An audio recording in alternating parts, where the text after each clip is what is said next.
नमस्कार दोस्तों, मैं Dharmendra Verma online study with Dickie में आपका बहुत बहुत स्वागत करता हूं। आज हम आपके लिए यहाँ पर बाल विकास के 150 प्रश्न लेकर आए हैं जो कि काफी इंपोर्टेंट रहेंगे। कुछ नए प्रश्न देखने को मिलेंगे, कुछ पुराने का मतलब जो आपके विगत वर्षों में प्रश्न पूछे गए उन प्रश्नों को भी इसमें इंक्लूड किया गया है। ये एक प्रैक्टिस सेट के रूप में आपको दिया जा रहा है ना। आप जितने ज्यादा अब यहाँ पर प्रैक्टिस करेंगे उतने ज्यादा आपके लिए अच्छा होगा, क्योंकि कम समय बचा है ना। तो प्रैक्टिस करना भी आपके लिए बहुत जरूरी है, कितने समय में आप प्रश्न कर लेते हैं।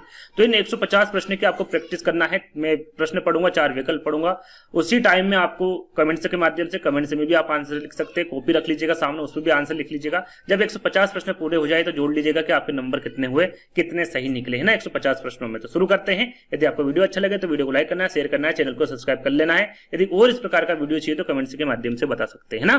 तो पहला प्रश्न आपसे पूछा गया है यहाँ पर, स्थूल क्रियात्मक कौशल कौन सा? स्थूल क्रियात्मक कौशल के बारे में पूछा गया है। लिखना है, चित्रकारी है, चलना है या पकड़ना है। किसी भी प्रकार का कुछ भी यहाँ पर मैं नहीं समझाऊंगा, है ना। प्रश्न पढ़ूंगा, 4 विकल्प पढ़ूंगा, आंसर बताऊंगा। क्या आएगा आपका यहाँ पर? देखिए, स्थूल के बारे में पूछा गया है तो चलना क्या है? स्थूल क्रियात्मक कौशल के अंतर्गत आता है। तीसरा वाला आपका करेक्ट होगा। दूसरा प्रश्न, विकास में निश्चित क्रम पाया जाता है। जो विकास में निश्चित क्रम सिर से पांव तक पाया जाता है, धड़ से कमर तक, कमर से पांव तक, या फिर पांव से सिर तक। याद रखिएगा, विकास का जो निश्चित क्रम शुरू होता है वो सिर से शुरू होता है। कहां से? सिर से, है ना। तो सिर से पांव तक चलता है। कहां तक चलता है? सिर से पांव तक। पहला वाला विकल्प आपका करेक्ट होगा। चलिए अगला प्रश्न, विकास के निर्धारक तत्व है। यहां पर विकास का निर्धारक तत्व पूछा गया है। क्या है? माता पिता का स्वास्थ्य है, माता पिता का शैक्षणिक स्तर है, परिवार का सामाजिक संबंध है, या फिर परिपक्वता का एवं सीखना है। परिपक्वता एवं सीखना है। क्या है? तो देखिए, यहाँ पर विकास का जो निर्धारित तत्व, स्वास्थ्य से कोई मतलब नहीं होता है, इसमें शैक्षणिक स्तर से कोई महत्व नहीं होता है ज्यादा, है ना। सामाजिक संबंध से नहीं होता, परिपक्वता एवं सीखना से होता है। विकास का जो निर्धारक तत्व माना गया है वो परिपक्वता एवं सीखना माना गया है। 4th वाला विकल्प आपका करेक्ट होगा। दौड़ना एवं चलना निम्नलिखित में से संबंधित है। पांव का क्रियात्मक कौशल से है, हाथों का क्रियात्मक कौशल से है, धड़ का क्रियात्मक कौशल से है। ये क्रियात्मक लिखा हुआ है ना, एक ही शब्द है। या फिर शारीरिक विकास से। किससे? दौड़ना एवं चलना किससे संबंधित रखता है? तो ये आपका पांव का है। सरल से सिंपल सा प्रश्न है ना। पांव का क्रियात्मक कौशल है, पांव से आप दौड़ते हैं, चलते हैं, चढ़ते भी हैं, है ना। तो पहला वाला विकल्प आपका सही होगा। वृद्धि एवं विकास एक दूसरे के क्या है? अंतर संबंधित और अंतः निर्भर है, विपरीत है, समान है, या फिर अलग अलग है। सरल सा प्रश्न है। यहाँ पर जो वृद्धि एवं विकास क्या है? एक दूसरे के अंतर संबंधित और अंतः निर्भर है ना। तो यहाँ पर क्या सही होगा आपका? पहला वाला विकल्प करेक्ट होगा। प्रश्न जो बाल विकास के पूछे थे वो ज्यादा इतने टफ नहीं पूछे थे, सरल से प्रश्न थे, है ना। यदि प्रश्न पढ़ा, 4 विकल्प पढ़ा, तो आंसर आपके सामने आ जाएगा। कहीं ना कहीं आप जुगाड़ करके भी उसका आंसर पता कर सकते हैं। इस प्रकार से प्रश्न पूछे गए थे बाल विकास के, है ना। जो ऑनलाइन आपकी एग्जाम हुई थी उसकी मैं बात कर रहा हूँ। भ्रूण किसकी सहायता से माँ के शरीर से जुड़ा होता है? जो भ्रूण होता है वो नाभि नाल से जुड़ा होता है, अपरा से, रक्त कोशिकाएं से, या फिर रक्त धमनी से। याद रखिएगा, इस प्रश्न में थोड़ा सा आप गलत करेंगे। हम सब जो बच्चे ज्यादातर जो गलती करेंगे नाभि नाल से की गलती करेंगे, लेकिन भ्रूण के बारे में पूछा गया है तो भ्रूण जो है ये अपरा की सहायता से माँ के शरीर से जुड़ा होता है। तो यहाँ पर जो दूसरा वाला विकल्प होगा ये सही होगा, पहला वाला नहीं होगा, है ना। चलिए अगला प्रश्न, मस्तिष्क का 75% विकास किस आयु से होता है? 2 वर्ष की, 5 वर्ष की, 10 वर्ष की, या फिर 21 वर्ष की। 7वां प्रश्न, आंसर क्या होगा? फटाफट करना है ना, ज्यादा समय आपको नहीं दूंगा यहाँ पर। 7वें का आंसर होगा 5 वर्ष। इंपोर्टेंट है ये प्रश्न, है ना। काफी बार पूछा गया। मस्तिष्क का 75% जो विकास है वो 5 वर्ष तक की आयु में हो जाता है। अगला प्रश्न, चम्मच पकड़ने की क्रिया बालक सीखता है आंख एवं हाथ का समन्वय से सीखता है, सामाजिक विकास से, शारीरिक विकास से, मांसपेशियों से। ना तो सामाजिक से, ना शारीरिक से, ना मांसपेशियों से। सिंपल सा प्रश्न है। चम्मच जो पकड़ने की क्रिया है वो बालक आंख एवं हाथ के समन्वय से करता है ना। पहला वाला विकल्प आपका सही होगा। चलिए अगला प्रश्न, विकास की गति एक व्यक्ति से दूसरे व्यक्ति से भिन्न होती है, परंतु प्रतिरूप का रिक्त स्थान अनुसरण करते हैं, अव्यवस्थित अनुसरण करते हैं, प्रत्याशित या फिर अनुक्रमित एवं व्यवस्थित, या फिर पैर से सिर तक। विकास की जो गति होती है वो एक व्यक्ति से दूसरे व्यक्ति से में भिन्न होती है, लेकिन यहां पर पूछा गया परंतु प्रतिरूप का जो अनुसरण करते वो क्या करते, किसका करते हैं? तो इसका सही आंसर होगा वो अनुक्रमित एवं व्यवस्थित करते हैं। क्या करते हैं? अनुक्रमित एवं व्यवस्थित अनुसरण करते हैं। तीसरा वाला आपका करेक्ट आंसर होगा। सीखने के लिए किसने स्वतंत्रता एवं निरंतरता को रिक्त स्थान आवश्यक है? क्या है? स्किनर, फ्रोबेल, चॉम्स्की, या फिर पियाजे। किसके द्वारा कहा गया है कि सीखने के लिए स्वतंत्रता एवं निरंतरता आवश्यक है, ये किसके द्वारा कहा गया है? सही आंसर होगा ये फ्रोबेल के द्वारा कहा गया है, बी वाला विकल्प आपका करेक्ट होगा। अगला प्रश्न, भाषा अर्जन का सिद्धांत किसने दिया है? ज्यादातर भाषा अर्जन जहां पर आ जाए आंसर आपका क्या होगा? पहले 4 विकल्प पढ़ देता हूं। चोम्स्की है, वाइगोत्स्की, फ्रायड है या फिर पियाजे। जहां पर भाषा अर्जन आ जाए यहां पर 90% जो आंसर होंगे आपके चोम्स्की ही होंगे, है ना। ये प्रश्न की बात नहीं कर रहे, सिद्धांत तो चोम्स्की ही द्वारा दिया गया है, लेकिन भाषा अर्जन से और कोई प्रश्न पूछ ले, है ना, या आपसे कथन पूछ ले तो चोम्स्की, यदि इन 4 विकल्पों में से आपको किसी के बारे में पता नहीं है तो चोम्स्की आप लगा सकते हैं। करेक्ट आंसर आपका 90% चांस से निकलेगा। याद है तो आप करेक्ट कर सकते हैं ना, नहीं याद है उस स्थिति में मैं आपको बता रहा हूं, है ना। तो पहला यहां पर करेक्ट होगा आपका। बलबलाना किर्गिस्तान आयु में प्रारंभ होता है भैया 2 महीने में, 4 महीने में, 8 महीने में या फिर 12 महीने में। एक वीडियो मैंने आपके लिए बनाया था, तो कुछ प्रश्न उसमें आपको मिल जाएंगे जिसमें 30 प्रश्न मैंने रखे थे और उनको समझाया भी था। यदि वो वीडियो देख लिया तो ये सारी चीजें आपको क्लियर हो जाएगी, है ना। तो 12वें का आंसर होगा आपका 2 महीने। बलबलाने की जो क्रिया है, जो आयु है, वो 2 महीने में ही प्रारंभ कर देता है बच्चा। तो पहला वाला विकल्प आपका करेक्ट होगा। बलबलाने की क्रिया में प्रथम रिक्त स्थान होता है। पहले तो हमने जाना कि 2 महीने में जो बच्चा है वो बलबलाने लग जाता है, लेकिन जो प्रथम क्रिया होती वो क्या होती, क्या निकालता बच्चा? स्वर, व्यंजन, शब्द या फिर वाक्य। तो 2 महीने की बच्चे की बात हो रही है यहाँ पर, है ना। तो सही आंसर क्या होगा यहाँ पर? 13 का स्वर। याद रखिएगा वो किसका उच्चारण करेगा? स्वर का उच्चारण करेगा, है ना। याद रखिएगा 2 महीने का बच्चा स्वर का ही करेगा, है ना तो शब्द का करेगा, ना वाक्य का, वो ना ही व्यंजन का। पहला आपका करेक्ट आंसर होगा। अगला प्रश्न है, एक विद्यार्थी अधिगम पर उसकी आर्थिक स्थिति का किस प्रकार का प्रभाव पड़ता है? एक विद्यार्थी अधिगम पर उसकी आर्थिक स्थिति का किस प्रकार का प्रभाव पड़ेगा भैया उसको? अमीर विद्यार्थी अधिक अधिगम करता है, तो अधिक, देखिए अमीर और गरीबी से कोई फर्क नहीं पड़ता अधिगम को, है ना। 2 विकल्प है, इसमें देख लेते हैं। किसी प्रकार का प्रभाव नहीं पड़ता है।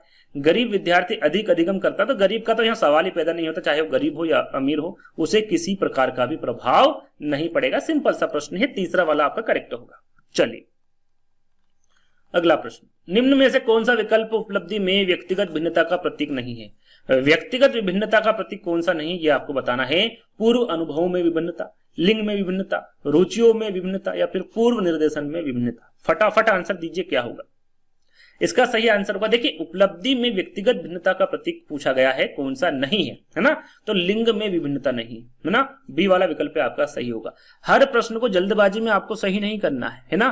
क्या पूछा गया है? पॉजिटिव पूछा गया है या फिर नेगेटिव पूछा गया? तो यहाँ पर नेगेटिव प्रश्न पूछा गया, ये विशेषकर ध्यान देना है। कभी कभी बच्चे गलती कर देते हैं और जब 1-2 नंबर से रह जाते तब इन प्रश्नों की याद आती है कि वो प्रश्न में सही से पढ़ लेता तो मैं आज पास हो जाता, है ना। तो समय लेके, है ना, समय भी आपको जो समय रहेगा उसी के हिसाब से आपको काम करना है, यानी कि उसी समय में आपको उन प्रश्नों को अच्छे से पढ़ लेना है और उनका आंसर भी आपको अच्छे से लगा लेना है ना। सीखने की प्रक्रिया में विद्यार्थी द्वारा की गई त्रुटियों के संबंध में कौन सा कथन सर्वोत्तम रहेगा? जब बच्चा सीखता है, त्रुटियां करता है, उसके संबंध में आपको बताना है कि विद्यार्थी को कभी त्रुटियां नहीं करनी चाहिए। भाई त्रुटियां नहीं करेगा तो सीखेगा कैसे? पहला वाला विकल्प आपका गलत होगा। त्रुटियां अधिगम प्रक्रिया का भाग है। पहले 3 विकल्प पढ़ लेते हैं। विद्यार्थी की लापरवाही के कारण त्रुटियां होती, भैया ऐसा नहीं है। त्रुटियां तो होगी ही यदि उससे सीखना है तो, है ना। कभी कभी विद्यार्थी त्रुटियां कर सकता है, तो कभी कभी क्या उसको, यदि वो सीखेगा तो हर बार त्रुटियां करेगा, है ना। जब ऐसा नहीं है कि मन होगा तो त्रुटियां करेगा, कभी भी उससे त्रुटियां हो सकती है। तो त्रुटियां क्या है? अधिगम प्रक्रिया का भाग है, सीखने का एक भाग है। बी वाला विकल्प आपका करेक्ट होगा। एक बालक के व्यक्तित्व के मापन को सर्वाधिक व्यक्तिपरक विधि, यहां पर देखिए एक बालक के व्यक्तित्व के मापन की सर्वाधिक व्यक्तिपरक विधि कौन सी है, ये पूछी गई है। प्रक्षेपी विधि है, साक्षात्कार विधि है, प्रश्नावली विधि है या फिर समाज मिति विधि है। इस पर भी हमने एक वीडियो बनाया है, यदि उन वीडियो को देख लेंगे तो ये सारी जो विधियां हैं सारी आपको अच्छे से समझ में आ जाएगी। राइट आंसर होगा आपका प्रश्नावली विधि। याद रखिएगा व्यक्तित्व के मापन की जो सर्वाधिक व्यक्तिपरक विधि होगी वो प्रश्नावली विधि होगी। तीसरा वाला विकल्प आपका करेक्ट होगा। अगला प्रश्न, निम्न में से व्यक्तित्व मापन की प्रक्षेपी विधि, देखिए यहाँ पर व्यक्तित्व मापन की प्रक्षेपी विधि पूछ ली गई, क्या होगी? निर्धारण मापनी होगी, अवलोकन, साक्षात्कार या फिर प्रासंगिक अंतर्बोध परीक्षण। यहाँ पर बहुत सारी प्रक्षेपी विधि होती भैया, है ना, एक नहीं होती, इनकी भी विधियां होती और भी विधियां होती इनके अंतर्गत। तो ये वीडियो मैं प्रॉपर्ली बना चुका हूं, यदि नहीं देखा देख लीजिएगा, आपको समझ में आ जाएगा। 18वें का जो आंसर होगा वो होगा प्रासंगिक अंतर्बोध परीक्षण। यह आपका व्यक्तित्व मापन की एक प्रक्षेपी विधि के अंतर्गत आएगा। 4th वाला विकल्प आपका करेक्ट होगा। निम्नलिखित में से कौन सा कारक पर्यावरण या परिवेश से संबंधित नहीं है? पर्यावरण व परिवेश से संबंधित कौन सा कारक नहीं है? साथियों के समूह, समुदाय, परिवार या फिर भावनाएं। सरल सा प्रश्न है, 4 विकल्प पढ़ेंगे। देखिए यहाँ पर साथियों का समूह पर्यावरण परिवेश से, समुदाय भी परिवार, भावनाएं नहीं होती है ना, भावनाएं सब ये पर्यावरण और परिवेश से संबंधित नहीं होती, स्वयं के अंतर्गत आती है ना। तो यहाँ पर जो 4th वाला विकल्प होगा ये आपका करेक्ट होगा। बच्चों के सीखने के तंत्र को समझना महत्वपूर्ण है जिससे कि उन्हें नई संकल्पनाएं सिखाएं, है ना, उन्हें आज्ञाकारी बनाए, उन्हें दोस्त बनाने में मदद करे या फिर स्कूल के शिष्टाचार सीखे। क्या है 20वें का आंसर? देखिए यहाँ पर बच्चों की सीखने के तंत्र को समझना क्यों महत्वपूर्ण है ये आपको बताना है जिससे कि उन्हें नई संकल्पनाएं सिखाएं। पहला वाला विकल्प आपका यहाँ पर क्या होगा? करेक्ट होगा। यहां रिक्त स्थान के माध्यम से है कि मनुष्य की क्षमता और उसके वातावरण में कार्य करने की क्षमता में वृद्धि होती है। किससे होती है भाई? बैठने के माध्यम से होती है, सोने के माध्यम से, सीख रहा हूं या फिर चलने। सिंपल सा प्रश्न, क्या बैठने से होगा भैया कार्य में वृद्धि? नहीं होगी। सोने से होगा? नहीं होगी। चलने से होगा? नहीं होगी। सीखने से होगी। सीख रहा हूं के माध्यम से मनुष्य की क्षमता और उसके वातावरण के कार्य जो होंगे उसकी क्षमता में वृद्धि होगी ही होगी। तीसरा वाला विकल्प आपका करेक्ट होगा, है ना। यदि आपको प्रश्न समझ में नहीं आ रहा है तो विकल्पों को पढ़ लीजिए। विकल्प के माध्यम से आप प्रश्न देख सकते हैं, प्रश्न के माध्यम से आप चारों विकल्पों को देख सकते हैं ना। जहां आपको सही लगे उस पर आप टिक कर लीजिएगा, जो प्रश्न आपको नहीं आता है ना। कभी कभी ऐसा होता है कि जो नहीं आता है उसको भी आप सोल्व कर देते हैं यदि आपने प्रश्न अच्छे से पढ़ लिया और 4 विकल्प अच्छे से पढ़ लिए ना। अगला प्रश्न, शिक्षकों के लिए यहां जानना महत्वपूर्ण है कि बच्चे कैसे सोचते हैं या फिर सीखते हैं। सही कोड में, देखिए इस प्रकार के आजकल प्रश्न पूछे जा रहे हैं। प्रश्न में कुछ नहीं है लेकिन कोड में दे दिया गया है। क्या होगा भैया? पहला, दूसरा, तीसरा या चौथा आंसर क्या होगा? तो यहां पर देखिए शिक्षकों के लिए यहां जानना महत्वपूर्ण है क्योंकि बच्चे सोचते किस प्रकार से हैं और सीखते किस प्रकार से। दोनों ही सही है। यदि एक सही होता तो एक पर क्लिक कर देते, दूसरा सही होता तो दूसरे पे क्लिक कर देते, लेकिन दोनों सही है तो हम किस पे क्लिक करेंगे? तीसरे वाले पे, ना। कोई यहाँ पर ऐसा नहीं है कि इसमें कोड में दे दिया इसमें हम क्या करेंगे, ऐसा नहीं है। सिंपल से प्रश्न पूछे गए हैं आपकी शिक्षक भर्ती में। और मुझे जहां तक लगता है आने वाली सीटेट एग्जाम में भी आपकी जो एमपीटेट एग्जाम है उसमें कोई ज्यादा ऐसा टिपिकल प्रश्न नहीं पूछेंगे, है ना। अगला प्रश्न, अधिगम को आंशिक रूप से एक संज्ञानात्मक प्रक्रिया और आंशिक रूप से रिक्त स्थान माना गया है। क्या माना गया है? सामाजिक और स्नेह, असंज्ञानात्मक, निष्क्रिय या फिर विसंगति। क्या माना गया है? देखिए यहाँ पर अधिगम को आंशिक रूप से एक संज्ञानात्मक प्रक्रिया और आंशिक रूप से एक सामाजिक और स्नेही माना गया। क्या माना गया है? सामाजिक और स्नेही माना गया है। पहला वाला विकल्प आपका करेक्ट होगा। सीखना एक संज्ञानात्मक प्रक्रिया के रूप में योग्य है क्योंकि इसमें निम्नलिखित शामिल है। क्या शामिल है भैया सीखने के संज्ञानात्मक प्रक्रिया के रूप में? केवल विचार है जिसको रीजनिंग कहा जाता है, केवल धारणा है, केवल विश्लेषण है या फिर विचार, धारणा और विश्लेषण तीनों है। क्या है? तो जहां पर केवल आ जाए, है ना, और प्रश्न पॉजिटिव पूछे 90% में आपको बता रहा हूं तो वो करेक्ट क्या होगा? केवल नहीं होगा। करेक्ट केवल नहीं होगा। वो क्या होगा? जो चौथा विकल्प है, दूसरा विकल्प कोई सा हो, जहां पर केवल हो जाए वहां पर आप कैंसिल कर दीजिएगा, वो कभी भी सही नहीं हो सकता। सही क्या होगा आपका? विचार, धारणा और विश्लेषण, ये तीनों ही लिखित शामिल है ना। या फिर सीखना एक संज्ञानात्मक प्रक्रिया के रूप में योग्य है। ये जो तीनों मैंने आपको बताए हैं, विचार, धारणा और विश्लेषण, ये तीनों ही इसके अंतर्गत आएंगे। 4th वाला विकल्प आपका करेक्ट होगा। चलिए, निम्नलिखित में से कौन सा कथन सही नहीं है? निम्नलिखित में से कौन सा कथन है जो सही नहीं है? नेगेटिव प्रश्न पूछा गया है। अब हम 4 विकल्पों को पढ़ लेते हैं। क्या सही नहीं है उसके बारे में आपको बताना है। अध्यापन और अधिगम के अलग अलग अर्थ होते हैं। बिल्कुल दोनों के अलग अलग अर्थ होते, तो ये तो सही है। अध्यापन और अधिगम एक दूसरे से संबंधित, बिल्कुल एक दूसरे से संबंधित है। अध्यापन अधिगम का कोई अलग अर्थ नहीं है, तो भैया जब पहला वाला हमने टिक कर दिया अर्थ अलग अलग है तो माने आपका जो तीसरा वाला विकल्प है ये गलत है। और यही पूछा गया है, नेगेटिव प्रश्न पूछा गया है।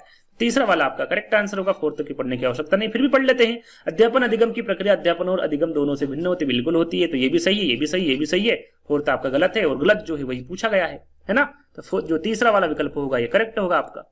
चलिए, अध्यापन जैसे टीचिंग बोला जाता है का संबंध रिक्त स्थान से नहीं है। किससे नहीं भैया? टीचिंग यानी अध्यापन का संबंध अध्ययन से बिल्कुल है, लिखने से है, अंक गणित से, जिम्मेदारियों से नहीं है ना। टीचिंग का कोई संबंध जिम्मेदारियों से नहीं होता है। सरल सा प्रश्न पूछा गया था आपसे, ऑनलाइन एग्जाम वाला प्रश्न है ये। 4th वाला विकल्प आपका करेक्ट होगा।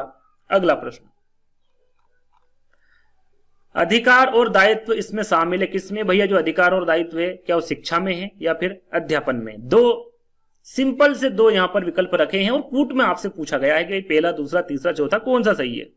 तो अधिकार और दायित्व जो शामिल होते हैं वो शिक्षा एजुकेशन में भी होते हैं और अध्यापन टीचिंग में भी होते हैं। इसका मतलब क्या है आपका कि तीसरा वाला विकल्प आपका सही है, पहला और दोनों सही है। अधिकार और दायित्व शिक्षा के संबंध में भी शामिल होते हैं और अध्यापन में भी शामिल होते हैं, है ना। तो तीसरा वाला विकल्प आपका करेक्ट होगा। अगला प्रश्न, अधिगम और सोचना रिक्त स्थान प्रक्रिया है। क्या है भैया? अधिगम और सोचना अपेक्षित है, प्रासंगिक है, सही कोड में आपको बताना है कि सही आंसर क्या होगा। देखिए जो अधिगम और सोचना होता है वो अपेक्षित भी होता है और प्रासंगिक भी होता है ना। तो यहां पर भी आपका करेक्ट आंसर क्या होगा? पहला और दूसरा दोनों ही सही है। तो तीसरा वाला विकल्प यहां पर भी आपका करेक्ट होगा। चलिए अगला प्रश्न, बालक के विकास में कौन महत्वपूर्ण भूमिका निर्वाह करते हैं? देखिए एक वीडियो मैंने अभी डाला है हाल ही में, यदि आप यहां तक पहुंच गए हैं तो देख लीजिएगा उसको, है ना। हिंदी पेडागोजी के 300 प्रश्न, वन लाइनर, मात्र 1 घंटे में बताएं आपको मैंने। आपका समय खराब ना हो इस वजह से मैं कम समय में ज्यादा प्रश्न देने की आपको कोशिश कर रहा हूं। तो हिंदी पेडागोजी के 300 प्रश्न देख लेना। यदि 1 घंटे में यदि उसमें से 5 प्रश्न, 10 प्रश्न, 2 प्रश्न भी आ गए तो कौन सी वहां आप 1 घंटा देख के कौन सा समय बर्बाद कर लेंगे। वैसे मुझे जहां तक लगता है सारे प्रश्न मैंने उसमें इंक्लूड कर लिए हैं। आपका 1 घंटा आपको 5 नंबर, कम से कम 2 नंबर तो दिलवा ही देगा। कम से कम बता रहा हूं, ज्यादा ज्यादा 10 नंबर भी हो सकते हैं, लेकिन कम से कम 2 नंबर तो आपको दिलवा ही देगा। 300 प्रश्न देख लीजिएगा, 1 घंटे की बात है और उनको अच्छे से याद कर लीजिएगा, है ना। हिंदी पेडागोजी के 300 प्रश्न लिखेंगे या फिर हमारे चैनल पर जाइएगा, वीडियो अभी हाल ही में अपलोड हुआ, 1-2 दिन ही हुए हैं ना, उसको जरूर देख लीजिएगा। बालक के विकास में कौन महत्वपूर्ण भूमिका निर्वाह करते हैं? परिवार के सदस्य, रिश्तेदार, माता पिता या फिर मित्र? तो बालक के विकास में सबसे ज्यादा जो महत्वपूर्ण भूमिका निर्वाह करते हैं वो हमेशा माता पिता करते हैं। कौन करते हैं? माता पिता, याद रखिएगा। ना रिश्तेदार, ना परिवार, ना ही मित्र। तीसरा वाला विकल्प आपको करेक्ट होगा। गर्भधारण की प्रथम अवस्था कहलाती। गर्भधारण की प्रथम अवस्था के बारे में पूछा गया है, ये भी प्रश्न मैंने अच्छे से समझाया 30 प्रश्नों में, जैसे कि मैंने आपको बताया था। बाल विकास का प्रैक्टिस सेट फर्स्ट आप डालेंगे तो आ जाएगा आपके सामने। अभी हाल ही में ये वीडियो अपलोड किया है, तो कितनी अवस्थाएं होती, कौन कौन सी सारी चीजें उसको समझाइए। तो गर्भधारण की प्रथम अवस्था के बारे में पूछा गया है, पिंड अवस्था, भ्रूण अवस्था, डिंब अवस्था या फिर बीज अवस्था। तो वो डिंब अवस्था होती प्रथम अवस्था, है ना। पहला वाला, तीसरा वाला जो विकल्प होगा ये आपका करेक्ट होगा। अगला प्रश्न, चलना सीखना है, क्या है? लक्षण है, शारीरिक विकास है, क्रियात्मक विकास है या फिर व्यवहार है? चलना सीखना क्या है भैया? क्रियात्मक विकास है। सरल सा प्रश्न है, क्या है ये? क्रियात्मक विकास, है ना। तीसरा वाला विकल्प आपका करेक्ट होगा। अगला प्रश्न, बालक के मानसिक स्वास्थ्य को कौन सा घटक प्रभावित नहीं करता है? बालक के मानसिक स्वास्थ्य को पूछा गया है कि वो कौन सा घटक जो प्रभावित नहीं करता है। नेगेटिव प्रश्न पूछा गया, परिवार की गरीबी, कक्षा में नींद आना, स्नेह की कमी या फिर घरेलू कला। कौन नहीं करता है ये पूछा गया है। सही आंसर होगा कक्षा में नींद आना। देखिए गरीबी, परिवार में गरीबी ये मानसिक स्वास्थ्य को खराब कर सकती, प्रभावित कर सकती है ना। स्नेह की कमी से बच्चे का जो मानसिक स्वास्थ्य है उसमें कमी आ सकती है, घरेलू कलह में हो सकती है, लेकिन कक्षा में नींद आने से इसमें कुछ खास प्रभाव नहीं पड़ता, है ना। तो बी वाला विकल्प आपका यहां पर करेक्ट होगा। चलिए अगला प्रश्न, विकास का अर्थ यहां पर बताना क्या है? विकास का अर्थ क्या है? सीधा सीधा पूछा गया है। व्यवहार में परिवर्तन, कल्पना में परिवर्तन, आकार में परिवर्तन या फिर भावना में परिवर्तन। तो ना तो कला, ना आकार, ना भावना, किसमें? व्यवहार में परिवर्तन। पहला वाला विकल्प आपका करेक्ट होगा। चलिए अगला प्रश्न, कौन सा मानसिक विकार नहीं है? मानसिक विकार कौन सा नहीं है ये पूछा गया है। मिर्गी, गठिया, तंत्रिका रोग या फिर मनोविकृति। इस पर एक वीडियो प्रॉपर्ली बनाया मैंने। मानसिक विकार, अक्षमताएं, है ना। एक वीडियो में सारी चीजें आपको समझ आ जाएगी, है ना। अक्षमता वीडियो डालेंगे, उसके आगे लिख लीजिएगा ऑनलाइन स्टडी विद डीके। हर एक चीजों को वहां पर मैंने बारीकी से समझाया है, उस वीडियो को देख लीजिएगा। जितनी भी अधिगम अक्षमता है वो सारी आपको कंप्लीट याद हो जाएगी। किसी भी प्रकार का प्रश्न पूछ लेंगे आप गलत नहीं करेंगे। अधिगम अक्षमता के लिखने के बाद में चैनल का नाम लिख लीजिएगा ऑनलाइन स्टडी विद डीके और वो वीडियो देख लीजिएगा। हाल ही में अपलोड किया है, ज्यादा समय नहीं हुआ है। तो यहाँ पर कौन सा मानसिक विकार नहीं है इसके बारे में पूछा गया है। तो देखिए यहाँ पर जो गठिया है, ये गठिया मानसिक विकार के अंतर्गत नहीं आएगा। मिर्गी, तंत्रिका रोग और मनोविकृति, ये तीनों ही मानसिक विकार के अंतर्गत आते हैं। याद रखिएगा, अच्छा प्रश्न था ये। अगला प्रश्न, मानसिक बीमारी में शामिल नहीं। फिर से वही प्रश्न पूछा गया भाई, मानसिक बीमारी में कौन सी बीमारियां क्या शामिल नहीं है? अनुवांशिकता कारक, बचपन का अनुभव, मस्तिष्क में परिवर्तन या फिर वात ज्वर। क्या नहीं है यहां पर देखिए नेगेटिव पूछा गया, हमेशा ध्यान दीजिएगा पूछा क्या गया है। तो मानसिक बीमारी के अंतर जो वात ज्वर होती है, ज्वर है ना, बीमार जो होते हैं है ना, वो वात ज्वर जो है मानसिक बीमारी में शामिल नहीं है। फोर्थ वाला विकल्प आपका करेक्ट होगा। अगला प्रश्न, 1 वर्ष के स्वस्थ बच्चे का वजन होता है, 1 वर्ष का जो बच्चा होता है उसके स्वस्थ बच्चे का वजन कितना होता है? तो यहां पर ऐसा नहीं दिया गया 2 किलो 3 किलो 4 किलो, ऐसा नहीं है। जन्म के वजन का 2 गुना हो जाएगा 1 वर्ष में, जन्म के वजन का 3 गुना हो जाएगा, जन्म के वजन का 4 गुना, या फिर जन्म के वजन का 5 गुना। 1 वर्ष में कितना होगा ये आपको बताना है। सही आंसर होगा जन्म के वजन का 3 गुना हो जाएगा। यदि जन्म हुआ है बच्चे का और 3 किलो का है तो इसमें 3 का गुना कर दे, है ना। 1 साल में उसका वजन कितना होना चाहिए? 9 किलो होना चाहिए, है ना। ये एक मोटा मोटा हिसाब है, 9 किलो तक होना चाहिए। तो बी वाला विकल्प आपका सही होगा। चलिए अगला प्रश्न, शेषावस्था में रक्तचाप होता है, कम होता है, अधिक होता है, बहुत कम होता है, या फिर बहुत अधिक होता है? इस पर भी हमने प्रॉपरली वीडियो बनाई है ना, उसको भी देख लीजिएगा। शेषावस्था, बाल्यावस्था और किशोरावस्था, सारे प्रश्नों को समझाया है, देखेंगे तो आपको समझ आ जाएगा। अगला प्रश्न इसका आंसर मैं आपको बताता, कम होती, याद रखिएगा। शेषावस्था में रक्तचाप होता कैसा होता है? हमेशा कम होता है। पहला वाला विकल्प आपका सही होगा। चलिए, कौन सा भाषा दोष है जिसमें गले की मांसपेशियों में ऐंठन हो जाती है? वो कौन सा भाषा दोष है? हकलाना, तुतलाना, मुखर उच्चारण या फिर अस्पष्ट उच्चारण, कौन सा है? तो वो होता है, देखिए भाषा दोष के बारे में पूछा, गले की समस्या पूछी गई तो हकलाने में होती है ना, हकलाना। इसमें गले की मांसपेशियों में क्या हो जाती है? ऐंठन हो जाती है। पहला वाला विकल्प आपका सही होगा। सेल्डन के अनुसार व्यक्तित्व के प्रकार है। यहां पर देखिए कुछ शब्दों के बीच में हल्का सा गैप हो गया है ना। तो मैं प्रश्न पढ़ ही रहा हूं, यदि आपको समझ में नहीं आए तो प्रश्न को सुन लीजिएगा, वैसे आ जाएगा समझ में। सेल्डन के अनुसार व्यक्तित्व का प्रकार पूछा गया है, कौन सा है भैया? सामाजिक है, मध्याकृति है, खिलाड़ी है या फिर स्थूलकाय है? न स्थूलकाय न खिलाड़ी है और ना ही सामाजिक, क्या है? मध्याकृति है। बी वाला विकल्प आपका करेक्ट होगा। अगला प्रश्न, व्यक्तित्व के जैविकी निर्धारक घटक है। यहां पर देखिए व्यक्तित्व के जैविक निर्धारक घटक के बारे में आपको बताना है। क्या वो वातावरण है, वंशानुक्रम है, भौगोलिक है या फिर आर्थिक है? क्या है? तो व्यक्तित्व के जो जैविक निर्धारक घटक के बारे में पूछा गया है तो क्या होगा आपका? वंशानुक्रम होगा। क्या होगा? वंशानुक्रम होगा। दूसरा वाला विकल्प आपका करेक्ट होगा। अगला प्रश्न, भाषा विकास का सिद्धांत कौन सा नहीं? भाषा विकास का सिद्धांत कौन सा नहीं है? नेगेटिव प्रश्न पूछा गया है। अनुबंध का सिद्धांत, अनुकरण का सिद्धांत, अतिरिक्त शक्ति का सिद्धांत या फिर परिपक्वता का सिद्धांत, कौन सा नहीं है? ये पूछा गया है। अनुसरण का है, अनुसरण से बच्चा सीखता है ना, परिपक्वता से सीखता है, अनुबंध से सीखता है। अतिरिक्त शक्ति का जो सिद्धांत है ये भाषा विकास का सिद्धांत नहीं है। तीसरा वाला विकल्प आपका करेक्ट होगा, है ना।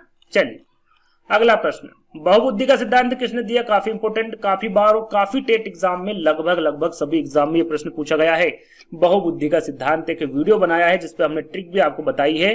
साथ में एक वीडियो में बुद्धि से संबंधित जितने भी इंपोर्टेंट प्रश्न हैं उनको भी लेकर आए हैं। यदि आप हमारे वीडियोस देख लेंगे तो काफी आपको हद तक जो बुद्धि से संबंधित प्रश्न है वो काफी हद तक आपके कवर हो जाएंगे। तो बहुबुद्धि का सिद्धांत के बारे में पूछा गया है कि किसके द्वारा दिया गया है? तो याद रखिएगा ये गार्डनर के द्वारा दिया गया है। पहला वाला विकल्प आपका सही होगा। शिक्षण अधिगम की सूचना प्रक्रिया किस अधिगम सिद्धांत से संबंधित है? ये संबंधित एक ही शब्द है ना। शिक्षण अधिगम की सूचना प्रक्रिया, ये बताना है कि ये किस अधिगम सिद्धांत से संबंधित है। व्यवहार, संज्ञानात्मक, भावात्मक या फिर सामाजिकता? तो ये होगा आपका संज्ञानात्मक। याद रखिएगा शिक्षण अधिगम की जो सूचना प्रक्रिया है ये संज्ञानात्मक अधिगम सिद्धांत से संबंधित है। बी वाला विकल्प आपका करेक्ट होगा। अगला प्रश्न, एक छात्र जो शिक्षक एवं सहपाठियों से तर्क वितर्क करता रहता है वहां होता है, क्या होता है? समस्यात्मक बालक। जो तर्क वितर्क करता है उसके बारे में बताना है ना। औसत बालक, प्रतिभाशाली बालक या फिर हट्टी बालक? सरल सा प्रश्न है, यदि प्रश्न को पढ़ेंगे तो आसानी से आंसर आपके सामने होगा। वो प्रतिभाशाली बालक होगा जो तर्क वितर्क करता है ना, चाहे वो शिक्षक हो या फिर सहपाठी हो। तीसरा वाला विकल्प आपका करेक्ट होगा।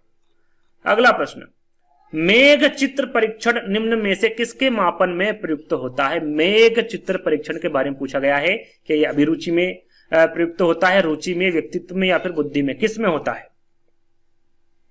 तो ये याद रखिएगा ये व्यक्तित्व में प्रयोग होता है या फिर व्यक्तित्व मापन में इसका प्रयोग करते हैं। तीसरा वाला विकल्प आपका सही होगा।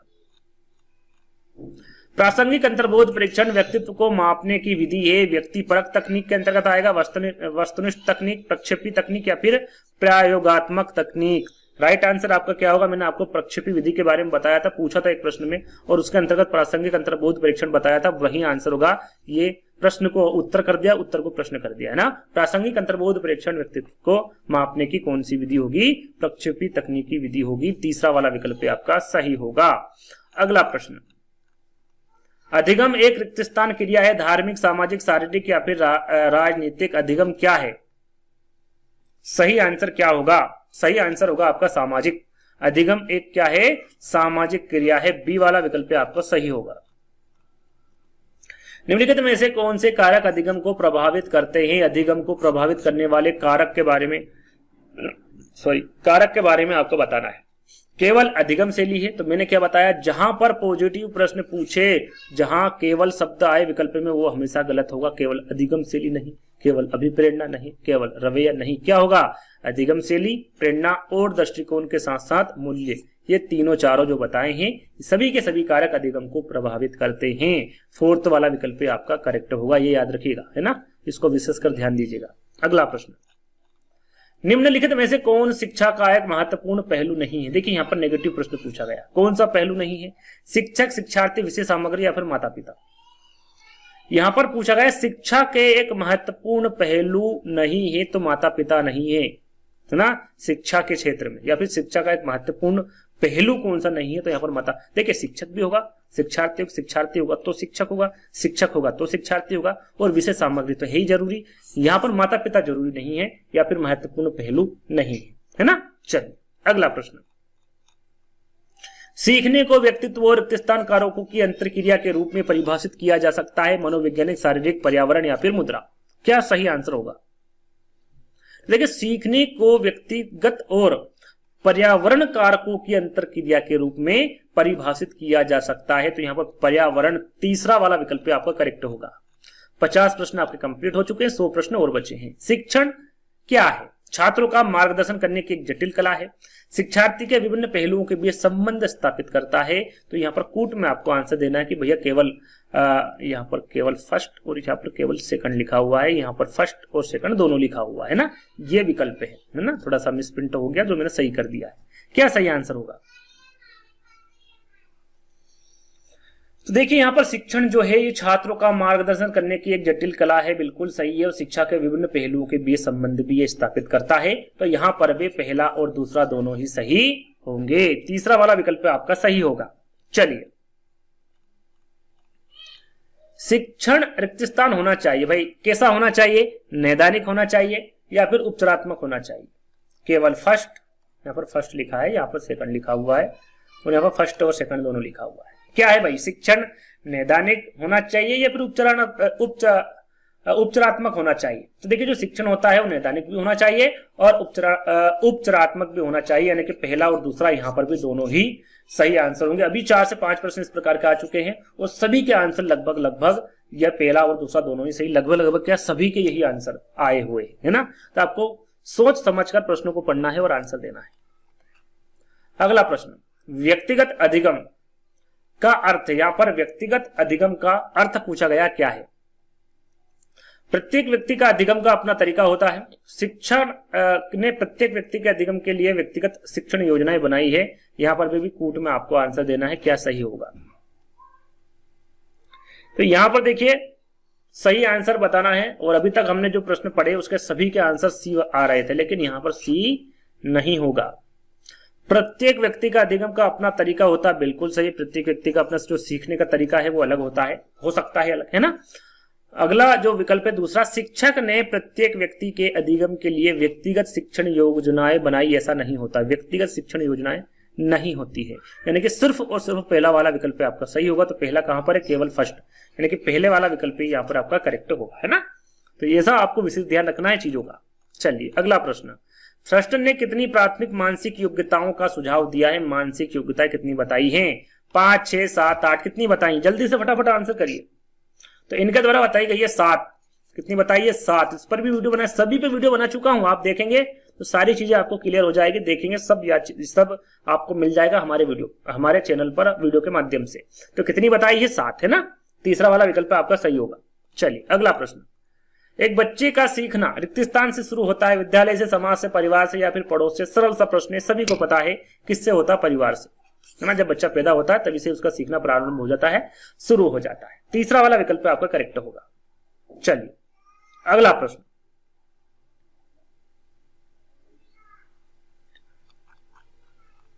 शिक्षण है क्या भैया? कला है, विज्ञान है? केवल फर्स्ट, केवल सेकंड? सरल सा प्रश्न है, कुछ पढ़ने की जरूरत नहीं। शिक्षण कला भी है और विज्ञान भी है, यानी कि दोनों है, फर्स्ट और सेकंड दोनों ही आपके करेक्ट आंसर होंगे, है ना। ये बहुत सरल सा प्रश्न था, देख के ही आपने आंसर लगा दिया होगा, है ना। ये भी शायद प्रीवियस ईयर प्रश्न में पूछा गया प्रश्न, प्रीवियस ईयर पेपर में पूछा गया प्रश्न है ये, है ना। कला और विज्ञान दोनों है, तो तीसरा वाला विकल्प आपका करेक्ट होगा। चलिए अगला प्रश्न। निम्नलिखित में से कौन सा कथन सही नहीं है? कौन सा कथन सही नहीं है? नेगेटिव प्रश्न पूछा गया है, बताइए कौन सा नहीं है। अधिगम शिक्षार्थी के पिछले अनुभवों का सारांश है। अधिगम शिक्षार्थी के ज्ञान और अनुभव का रचनात्मक संश्लेषण है, बिल्कुल है। अधिगम का लक्ष्य उच्च स्तर की सोच है, बिल्कुल है। अधिगम रचनात्मक है, बिल्कुल है। ये पिछले अनुभव का सारांश नहीं है अधिगम, है ना। तो पहला वाला विकल्प आपका सही होगा। ये कथन सही नहीं है अधिगम के संबंध में, तो पहला आपका करेक्ट होगा। चलिए अगला प्रश्न। अधिगम को शिक्षार्थी के व्यवहार में रिक्त स्थान परिवर्तन के रूप में परिभाषित किया जाता है, जबकि शिक्षण गतिविधियों को छात्र के जीवन में रिक्त स्थान परिवर्तन उत्पन्न करने के लिए किया जाता है। यहाँ पर रिक्त स्थान की जगह पर क्या आएगा? प्रश्न के अनुसार आपको बताना है। अपेक्षाकृत स्थायी वांछित आएगा, अस्थायी वांछित आएगा, वांछित स्थायी, स्थायी अस्थायी, क्या आएगा? सही आंसर क्या होगा? तो यहां पर देखिए, अधिगम को शिक्षार्थी के व्यवहार में अपेक्षाकृत स्थायी परिवर्तन के रूप में परिभाषित किया जाता है, जबकि शिक्षण गतिविधियों को छात्र के जीवन में वांछित परिवर्तन उत्पन्न करने के लिए किया जाता है। पहला वाला विकल्प आपका सही होगा। अगला प्रश्न। कौन सा मानसिक विकार है? देखिए यहां पर फिर प्रश्न वही पूछा गया है, लेकिन यहां पर विकल्पों को हमेशा हर प्रश्न में बदल दिया गया। मानसिक विकार कौन सा है? अभी कुछ समय पहले हमने 2 प्रश्न पढ़े थे कि कौन सा है और कौन सा नहीं है। आपसे नेगेटिव प्रश्न भी पूछा गया है और पॉजिटिव प्रश्न भी पूछा गया है ना। और फिर से पॉजिटिव प्रश्न पूछा गया, मानसिक विकार कौन सा है? धनु स्तंभ जिसे टिटनेस बोला जाता है, तंत्रिका रोग, नशीली दवाइयों पर निर्भरता, या फिर शराबीपन। तो ये तंत्रिका रोग, जो तंत्रिका रोग है, ये मानसिक विकार के अंतर्गत आएगा। थूकना तथा बलबलाना का संबंध किससे है? ये आपको बताना। थूकना तथा बलबलाना सामाजिक विकास है, व्यक्तित्व विकास है, भाषा विकास है, या फिर शारीरिक विकास है? थूकना तथा बल बनाने का किससे संबंध है, ये आपको बताना है। तो ये भाषा विकास से संबंध है। किससे? भाषा विकास से। तीसरा वाला विकल्प आपका सही होगा। अगला प्रश्न। रिक्त स्थान के अनुसार व्यवहार मनोवैज्ञानिक अध्ययन है, किसका है? व्यवहार मनोवैज्ञानिक अध्ययन हरलॉक का है, वाटसन का है, एडलर का है, या फिर फ्रायड का है? तो जो व्यवहारिक मनोवैज्ञानिक अध्ययन है, ये जेबी वाटसन का अध्ययन है। किसका है? जेबी वाटसन का। याद रखिएगा, बी वाला विकल्प आपका करेक्ट होगा। अगला प्रश्न। बाल विकास का अध्ययन महत्वपूर्ण है भैया, बालक के उचित देखभाल के लिए नहीं है, बालक के सर्वांगीण विकास के लिए। कब है? बालक के सर्वांगीण विकास के लिए महत्वपूर्ण है बाल विकास का अध्ययन। बी वाला आपका करेक्ट होगा। तीसरा गलत होगा, फोर्थ वाला गलत होगा, है ना। तो बी करेक्ट होगा, याद रखिएगा। अगला प्रश्न है, लेखन विकार का अर्थ है, जैसा कि मैंने आपको बताया, अधिगम अक्षमता। ये किसके अंतर्गत आते हैं? इस प्रकार के प्रश्न अधिगम अक्षमता के अंतर्गत आते हैं। इसके पीछे ऑनलाइन स्टडी विद डी के लिख लीजिएगा, आपको एक वीडियो मिलेगा जिसमें सारी जानकारी आपको मिल जाएगी। लेखन विकार सरल सा प्रश्न है। लेखन यानी कि लिखना, है ना। तो पढ़ने में कठिनाई, लिखने में, समझने में कठिनाई, या फिर चलने में, तो सरल सा लेखन से लिखना हो जाएगा, यानी कि लिखने में कठिनाई का अर्थ होता है लेखन विकार से, है ना। तो बी वाला विकल्प आपका करेक्ट होगा। बालक की विकास प्रक्रिया कैसे बढ़ती है? सरल से जटिल, जटिल से सरल, विशिष्ट से सामान्य, या फिर सामान्य से विशिष्ट? तो बालक के जो विकास की प्रक्रिया होती है, ये सामान्य से विशिष्ट की ओर बढ़ती, सामान्य से विशिष्ट। फोर्थ वाला विकल्प आपका सही होगा। अगला प्रश्न। मस्तिकाभिमुख नियम रिक्त स्थान से संबंधित है। किससे संबंधित है भैया? मस्तिकाभिमुख नियम विकास से, वृद्धि से, भावना से, या फिर परिपक्वता से? किससे संबंध रखता है? तो ये विकास से संबंध रखता है। मस्तिकाभिमुख जो नियम है, ये विकास से संबंध रखता है। पहला वाला विकल्प आपका सही होगा। प्रसव की प्रथम अवस्था कहलाती, प्रसव की प्रथम अवस्था कौन सी कहलाती है, इसके बारे में पूछा गया है। निष्कासन, विस्तारण, विकास या फिर पूर्ण निष्कासन। तो प्रसव की प्रथम अवस्था के बारे में पूछे तो ये वो अवस्था विस्तारण कहलाती है। क्या कहलाती है? विस्तारण। बी वाला विकल्प आपका सही होगा। अगला प्रश्न, हिलना, अवसाद, डर एवं भय के लक्षण है। यहां पर हिलना, अवसाद, डर एवं भय के लक्षण कौन से? वो मिर्गी है, मनोविकृति है, मानसिक बीमारी या फिर मानसिक गिरावट है, क्या है? तो यहां पर सही आंसर क्या होगा? ये एक तरह की मनोविकृति है। हिलना, अवसाद, डर एवं भय के लक्षण किसके अंतर्गत आएंगे? मनोविकृति के अंतर्गत आएंगे। बी वाला विकल्प आपका सही होगा। अगला प्रश्न, जुंग के अनुसार व्यक्तित्व के प्रकार बताना है। भैया कौन से प्रकार बताए जुंग के अनुसार? अंतर्मुखी, बहिर्मुखी, खिलाड़ी बहिर्मुखी, मध्याकृति अंतर्मुखी या फिर सामाजिक एवं उभयमुखी, कौन सा बताया है? सरल सा प्रश्न है, थोड़ा बहुत भी आपने पढ़ा होगा तो अंतर्मुखी एवं बहिर्मुखी एक दूसरे से संबंध रखते हैं, है ना। तो ये जुंग के अनुसार व्यक्तित्व के जो प्रकार बताए हैं वो अंतर्मुखी एवं बहिर्मुखी से संबंधित प्रकार बताए हैं। ए वाला विकल्प आपका सही होगा।